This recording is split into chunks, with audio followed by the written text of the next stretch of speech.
Oke, kita lanjutkan tadi kita sampai di kecakapan dalam mendengarkan. Oke ya, kecakapan dalam mendengarkan saya rasa teman-teman udah paham. Nah, di sini persyaratan kecakapan komunikasi interpersonal ada apa aja sih syarat-syarat dalam komunikasi ini kok kita harus ada syarat-syaratnya. Yang pertama kita harus kredibilitas loh teman-teman. Kita harus mampu apa yang disampaikan itu memberi banyak pengaruh atau kesan yang baik terhadap orang lain. Kemudian kredibilitas itu juga bahwa kita tuh sebenarnya kita pintar loh. Saya tuh mampu untuk menjadi seorang pembicara dalam suatu seminar misalnya.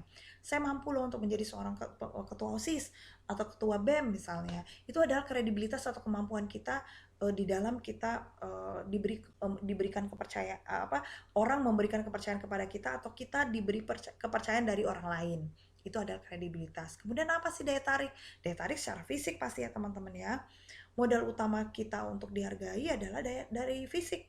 Bagaimana fisik kita ini mampu untuk menarik perhatian orang lain sehingga kita dihargai, sehingga kita dihormati. Kalau kita pakai baju lusuh, compang-camping, kita rambut kita acak-acakan nih, terus kita muka kita penuh kotor gitu, tangan. Terus kemudian kita ngomong sama orang yang lagi pulang kantor atau apa, kita akan diremehkan. Atau orang yang bekerja misalnya, atau orang yang bersih misal bajunya, kita akan diremehkan, kita akan dianggap mungkin pengemis. Secara logika ya, logika manusia ya, kita akan dibilang ini kayaknya ada orang gila kali ya gitu. Bahkan mending kalau dibilang pengemis ya teman-teman, tapi bagaimana kalau kita dianggap ini kayaknya orang gila, jangan ditimpalin nih, jangan dia ngomong biarin aja, itu kan lebih parah teman-teman, jangan sampai. Nah, kecakapan komunikasi juga daya tarik juga menentukan kredibilitas atau daya daya tarik tersendiri di dalam berkomunikasi. Kemudian intelektual. Intelektual adalah bagaimana kita memiliki ilmu, bagaimana kita dalam berbicara itu terlihat bahwa kita berilmu, teman-teman. Tapi berbeda dengan sok pintar ya. Berbicara dengan orang yang berilmu, dengan orang yang sok pintar, itu akan jauh terlihat perbedaannya, teman-teman. Gitu ya. Karena orang yang sok pintar itu akan merasa apapun yang dilakukan, dia bicara, dia merasa benar. Mau itu salah, mau itu benar, pokoknya kata dia benar, itu sok pintar. Tetapi pada saat kita berbicara dengan orang yang berilmu, dia akan tahu tuh etika mana yang harus dia sampaikan. Pangsa pasarnya dia berbicara dengan mahasiswa adalah seperti ini. Pangsa pasar dia berbicara dengan orang yang lebih tua adalah seperti ini. Pangsa pasar dia berbicara dengan orang yang di bawah dia adalah seperti ini. Jadi dia tahu di mana dia waktu dia untuk dalam berkomunikasi. Kemudian integritas. Integritas itu adalah bagian perilaku kita.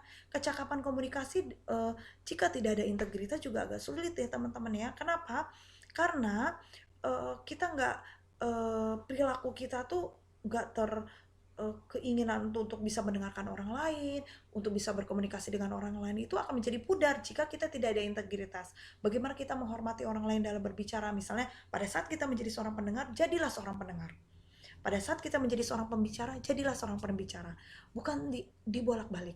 Pada saat kita harusnya ngomong, kita dengerin. Pada saat kita harusnya dengerin, kita malah ngoceh terus. Itu suatu hal yang melihat situasi dan kondisi. Itulah yang dimaksud dengan integritas. Mampu menempatkan situasi di mana kita berada. Itu ya.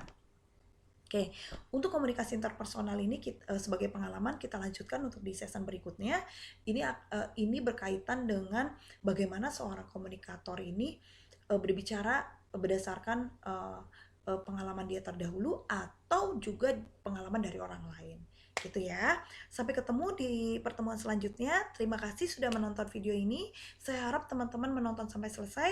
Pergunakan materi ini dengan baik karena di soal ujian maupun dalam kehidupan sehari-hari insya Allah berguna. Jadi saya harap teman-teman juga mampu untuk bisa menonton sampai selesai dan memilih materi komunikasi antar pribadi ini dengan dibaca dengan seksama ya.